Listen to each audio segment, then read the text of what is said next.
하나님 말씀 구약 출애굽기 15장 22절부터 봅니다. 구약 105페이지입니다.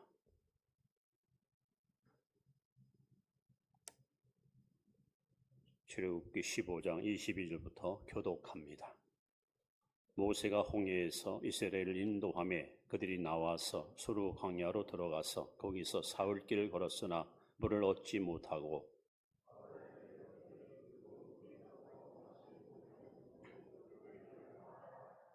백성이 모세에게 원망하여 이르되 우리가 무엇을 마실까 하매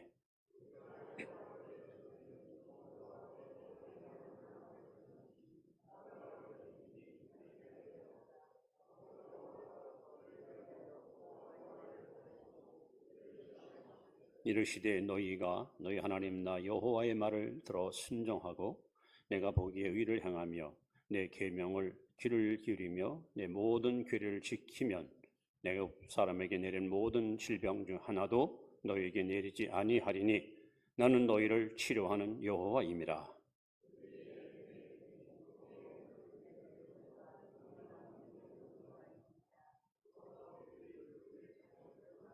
아멘. 27절까지 왔습니다.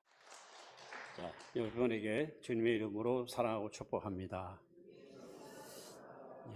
2월 한 달도 믿음으로 승리하시 바랍니다.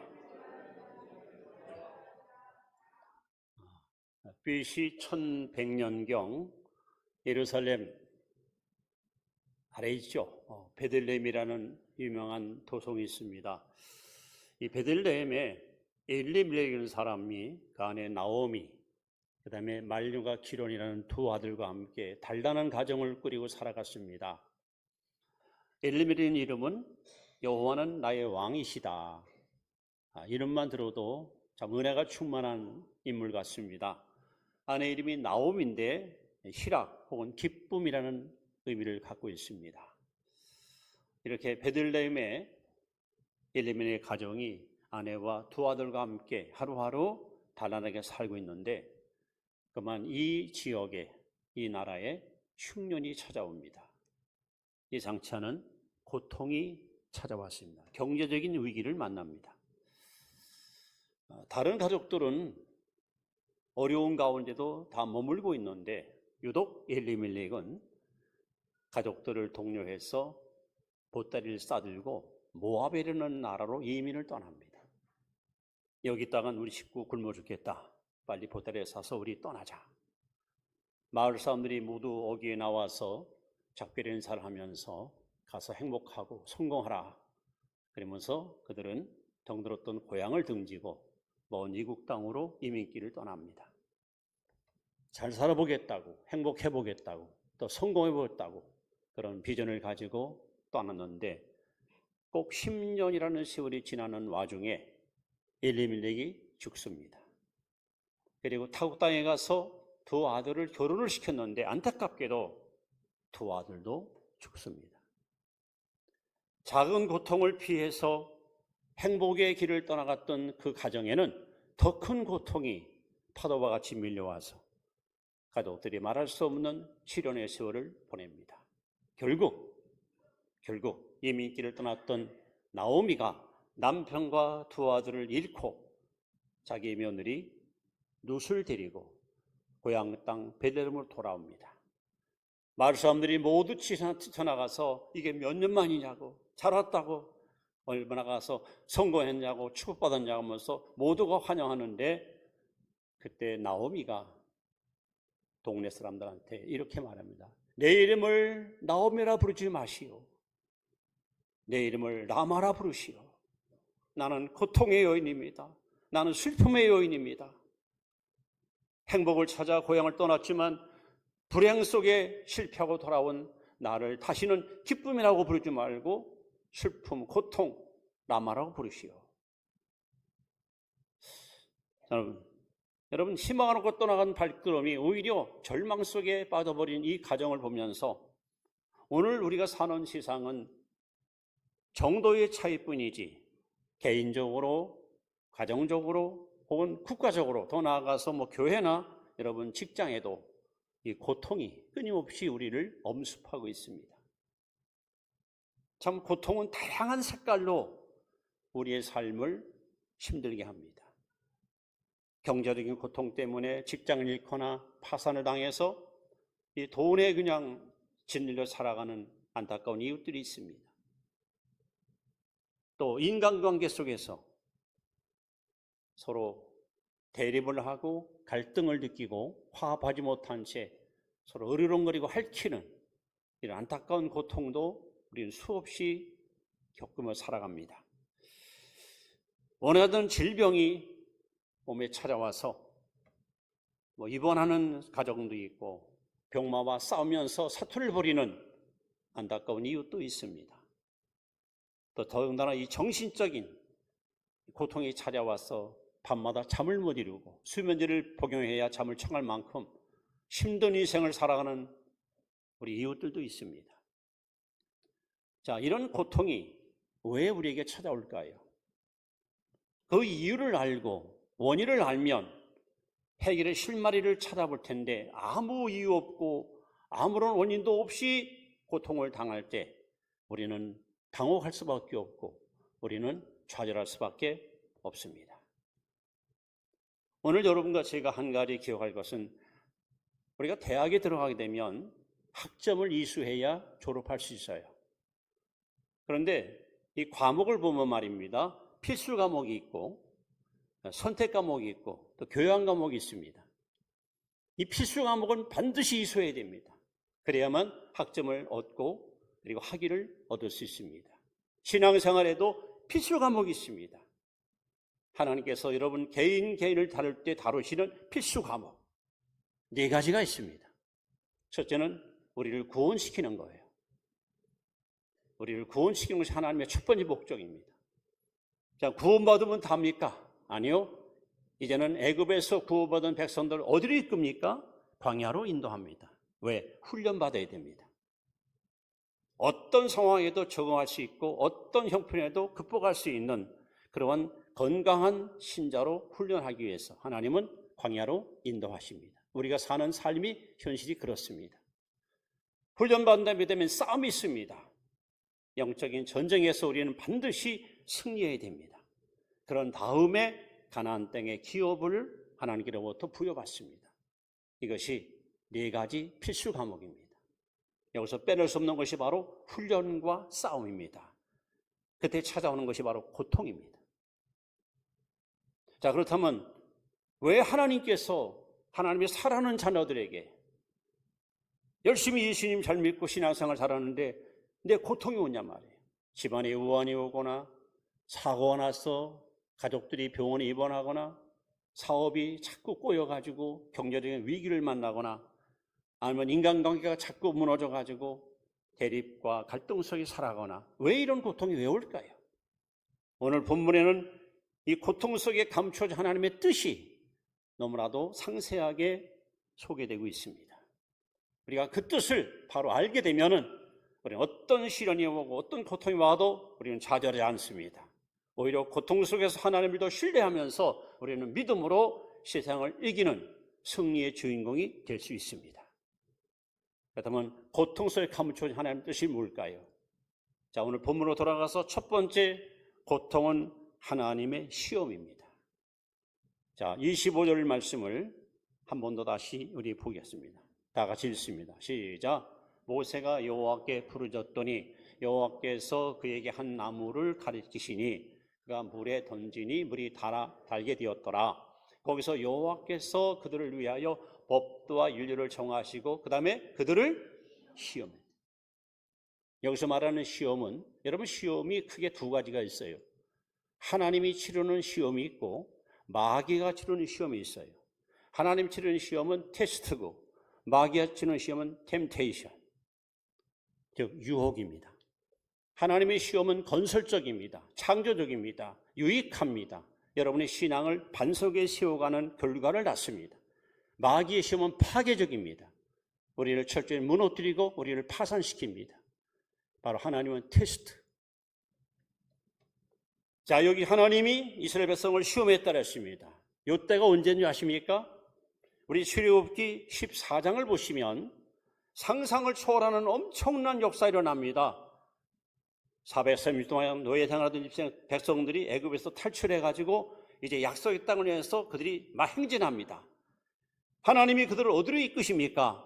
홍해바다 앞으로 인도했습니다. 사명은 산으로 쌓여 있고 앞에는 출렁이는 파도가 있습니다. 갑자기 누군가가 소리 지릅니다. 애굽 군대가 쳐들어온다.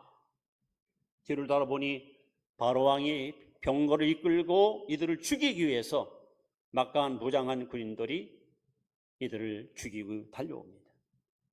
이 진태양난 사면초가 풍전등화 위기를 만났던 이스라엘 백성들은 하나님께 부르짖을 수밖에 없고 원망할 수밖에 없었을 때 하나님 모세의 기도를 들으사 놀랍게도 바람을 동원해서 홍해를 쫙 길을 냅니다.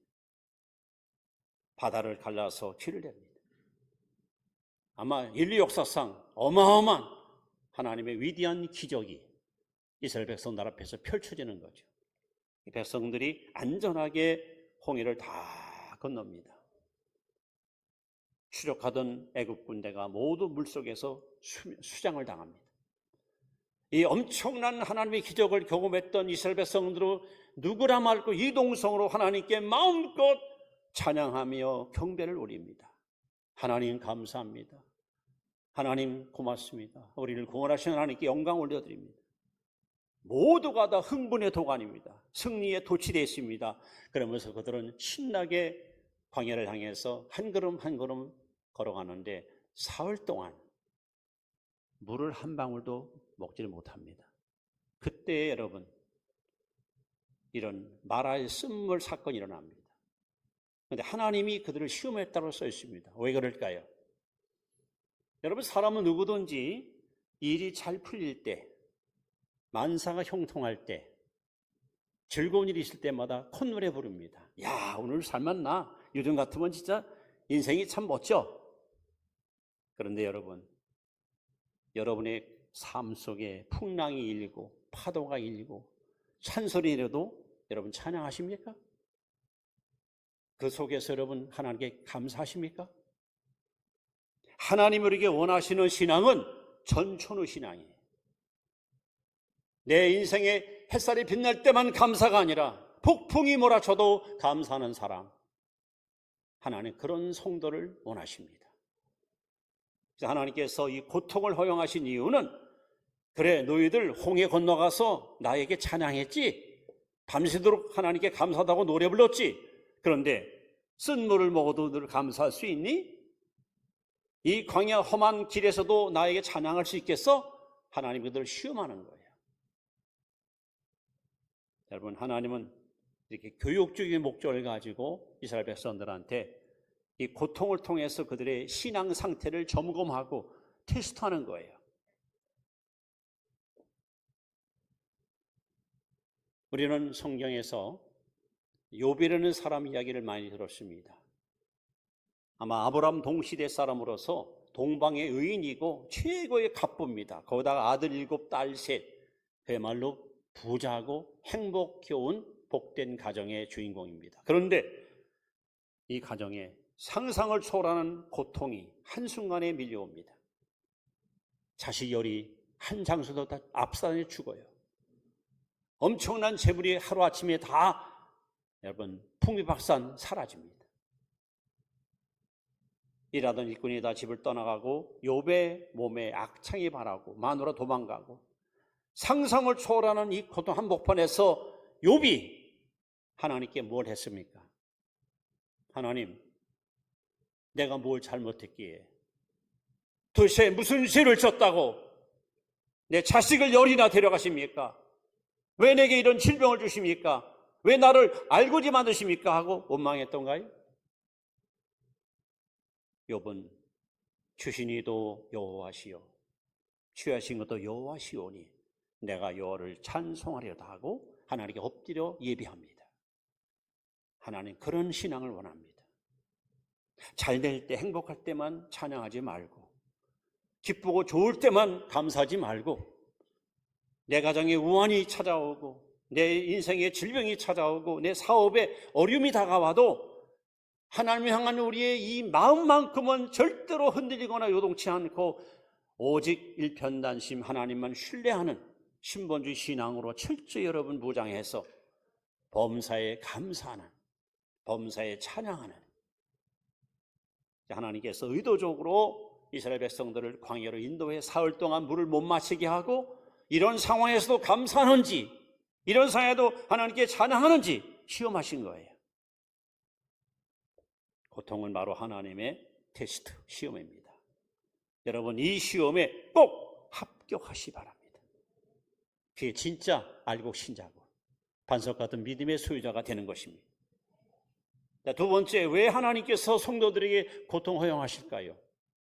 두 번째 이유, 고통은 하나님의 자기 계시, 하나님이 누구냐 하는 것을 계시하는 것이 이 고통을 통해서 하나님에게 주어주십니다. 자, 여러분 26절 말씀을 같이 한번 봅니다. 시작. 이르시되 너희가 너희 하나님 나 여호와의 말을 들어 순종하고 내가 보기에 의를 향하며 내 계명에 귀를 기울이며 내 모든 규례를 지키면 내 애굽 사람에게 내린 모든 질병 중 하나도 너희에게 내리지 아니하리니 나는 너희를 치료하는 여호와임이라. 이 고통 속에서 하나님의 이름이, 하나님의 계시가 선포됩니다. 따라합시다. 여호와 라파. 이 이름이 여기서 나온 거예요.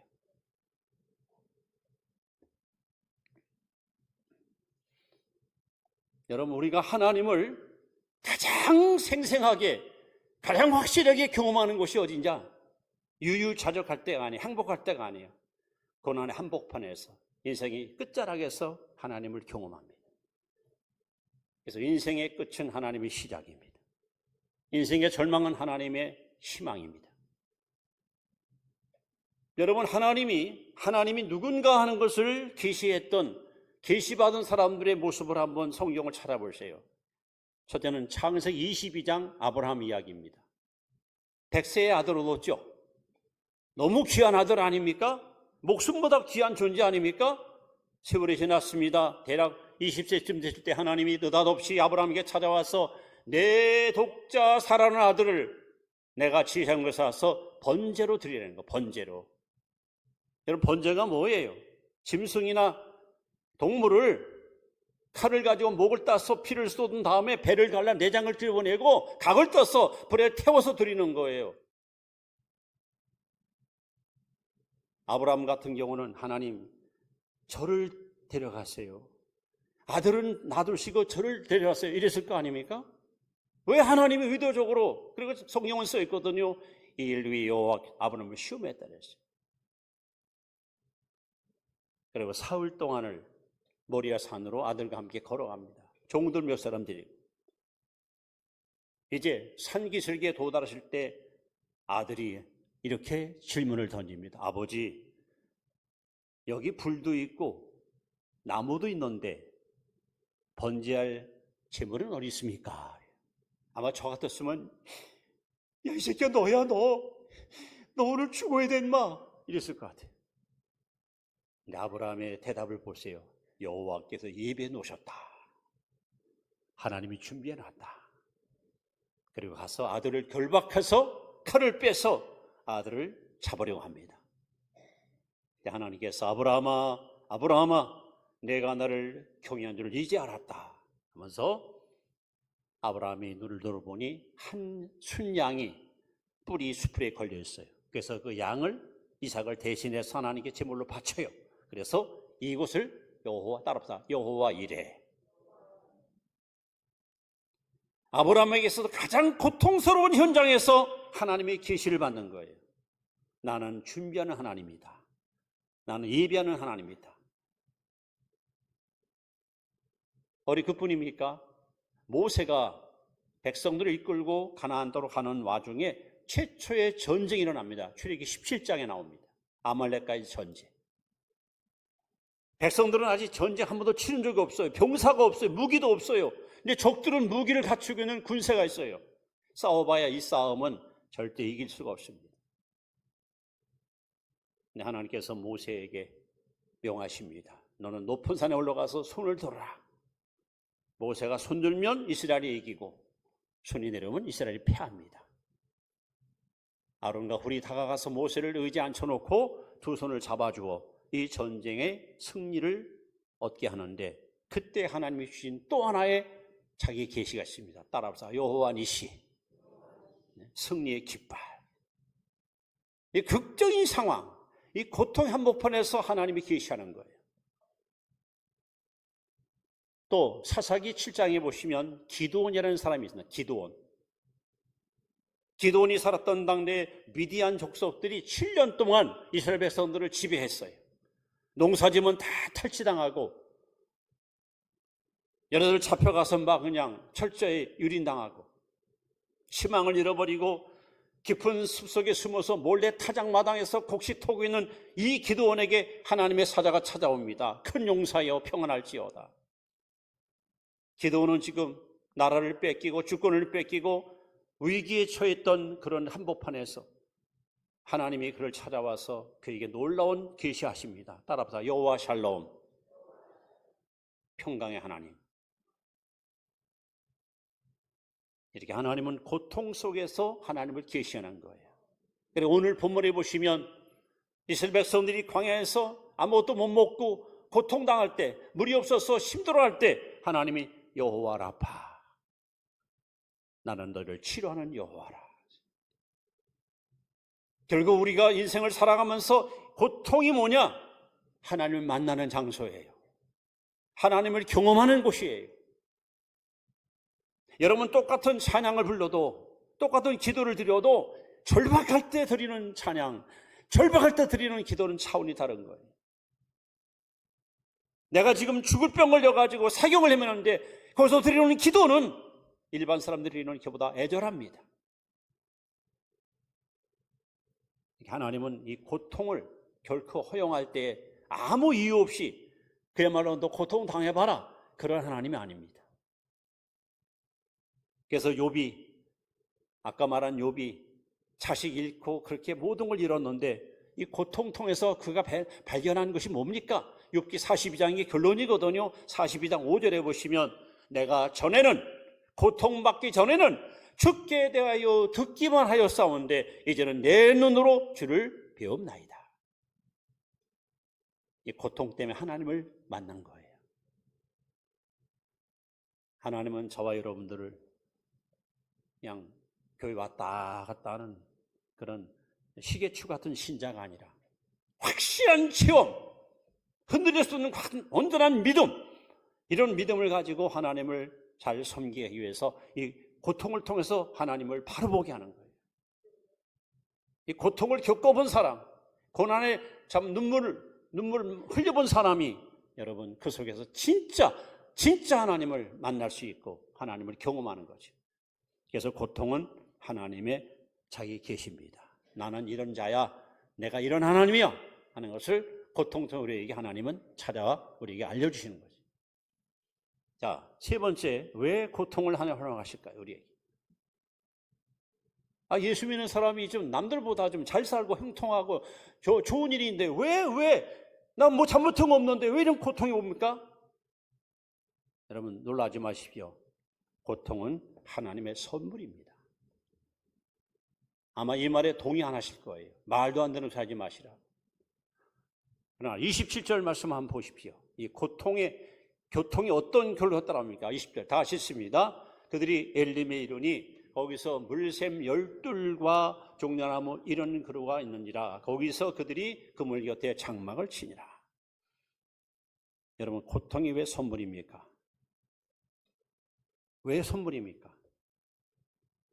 이 고통을 통해서 우리는 하나님의 기적을 경험합니다. 오늘 본문에 보십시오. 백성들이 목이 말라 몸부림쳤는데 물이다! 가서 물을 마셨더니 쓴 물이야. 먹고 났더니 오히려 구토가 일어나고 여기도 발작 증세가 일어납니다. 그때 하나님께서 모세에게 나무가지를 물에다 던지라. 하나님 말 순종하고 나무가지를 던졌더니 마라의 쓴 물이 단물로 바뀝니다. 하나님의 기적을 거서 그들이 경험한 거예요. 여러분, 고통이 바로 하나님을 만날 뿐 아니라 하나님의 살아계심을 경험할 수 있는 역사의 현장이 된다는 거예요.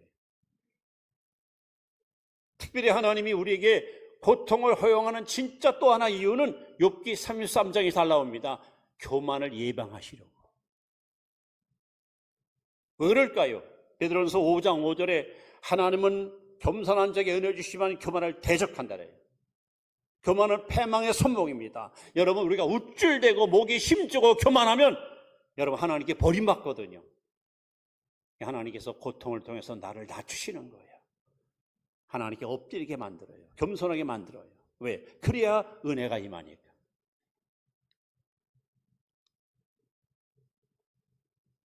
여러분 삶 속에 고통이 찾아올 때 이걸 생각하세요. 내가 뭔가 하나님 보시기에 좀 교만한 게 있나 보다. 나를 낮추시려고 이런 고통을 내게 주시는구나. 그러면 여러분 틀림없는 거예요. 아무 까닭 없이 하나님이 고통을 허용하지 않아요. 그리고 더 중요한 것은 하나님 우리에게 복을 주실 때에 너 뭘 원하느냐? 하나님 제가 이거 원합니다. 그래 받아라. 그렇게 주는 하나님이 거의 아니에요. 이 고통의 밤을 지나고 나야 행복의 햇살을 찬란하게 비춰주셔요. 오늘 마라의 쓴물을 그들이 경험하고 나서 어떤 일이 벌어집니까? 불과 11km에 엘림이라는 오아시스를 만나요. 백성들이 왜 광야에서 여러분 하나님께 원망합니까? 그걸 못 보는 거야. 앞으로 임할 축복, 하나님 입에 놓으신 축복을 못 보니까 현실만 바라보고 그들은 불평하는 거예요. 제가 참 좋아하는 용어가 있습니다. 청교도들이 제일 많이 썼던 용어인데 한번 따라합시다. 가장 좋은 것은 아직 오지 않았다. 여러분 지금까지 살아오면서 많은 은혜를 받았어요. 그런데 가장 좋은 것은 아직 오지 않았어요. 기대하십시오. 하나님을 기대하십시오. 지금까지 누렸던 것보다 더 상상을 초월하는 어마무시한 축복과 은혜를 하나님 입에 놓고 우리에게 주실 것입니다. 그래서 백성들이 광야에서 불평했던 이유는 11km만 더 가면 오아시스 있다. 이걸 봤다라면 그들은 불평 안 했을 거예요. 근데 못 보니까 영적으로다가 눈이 어두우니까 못 보니까 원망이 나오는 거예요. 하나님께서는 항상 고통에 넘어 언덕 너머에다 축복을 다 입에 놓으시고 우리를 조금만 더 힘내, 조금만 더 올라와, 조금만 더 견뎌. 됐어. 그때 여러분 복 주시는 거예요. 그래서 고통은 여러분 절대로 우리가 거부하거나 부정적으로만 받아들일 것이 아니라 시편 119편 71절에 나오잖아요. 고난이 내게 유익이라. 고난이 유익입니다. 자, 오늘 하나님께서 이 쓴물을 어떻게 여러분 단물로 바꾸십니까? 한 나무가지. 여기서 한 나무 이렇게 한 나무. 이 나무가 뭘까? 신명기 21장 23절에 보시면 이렇게 써 있습니다. 나무에 달린 자는 하나님께 저주를 받았느니라. 나무가 나옵니다. 그 나무가 뭘까? 베드로전서 2장 24절에 이렇게 써 있습니다. 신이 나무에 달리사. 여기도 나무가 나옵니다. 자, 한번 읽어보십시다. 시작. 신이 나무에 달려 그 몸으로 우리 죄를 담당하였으니 이는 우리로 죄에 대하여 죽고 의에 대하여 살려야 하심이라. 그가 채찍에 맞음으로 너희는 나음을 얻었나니.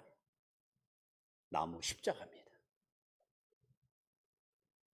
여러분 어떤 고통이 오더라도 십자가를 바라보세요.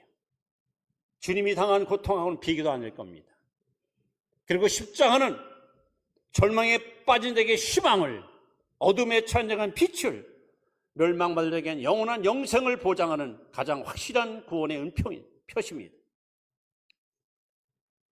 오늘 성도들이 가는 앞길에 이렇게 고통이 작게 크게 다양한 방법으로 찾아옵니다. 그때마다 이 말씀을 여러분 붙들고 하나님 내 믿음을 시험하시는구나.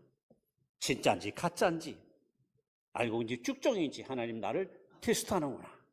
하나님이 나에게 뭔가 계시하려고 당신의 뜻을 나에게 알려주려고 이 고통을 통해서 나에게 찾아오시는구나. 이건 하나님이 내 인격을 다듬고 신앙을 든든히 세우기 위한 하나님의 최고의 선물이로구나. 여러분 그렇게 고통을 받아들이면 고난이 유익인 것을 우리는 알 수 있고 오히려 고난 속 하나님 앞에 감사와 찬양을 올릴 수 있습니다.